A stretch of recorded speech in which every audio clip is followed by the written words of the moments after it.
আমি আজকে খুব ক্ষুধার্ত বাড়া। মুরগি তো শেষ, এবার বড় কিছু ধরতে হবে তাইলে। ওই দেখ বাড়া, ওখানে কত বড় একটা দামড়া গরু দাঁড়িয়ে আছে। হে ভাই, এটা তো অনেক দামড়া, এটা আজকে নাই করতে হবে। আস্তে আস্তে হাট বাড়া, আওয়াজ করিস না। চেষ্টা করতেছি, বেশি কথা বলিস না।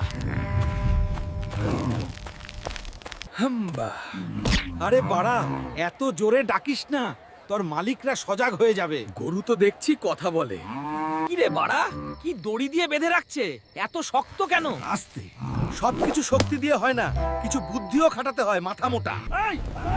গরুকে নিল, চোর ঢুকছে গোয়ালে, সবাই বের হ। কে কোথায় আছিস? দৌড়।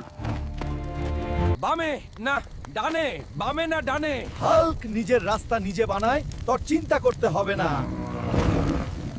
যাক, অবশেষে গরুটা চুরি করতে সফল হলাম। ঠিক বলছি বাড়া, এখন থেকে এই গরুর দুধ বিক্রি করে বড় লোক হয়ে যাব দুজন।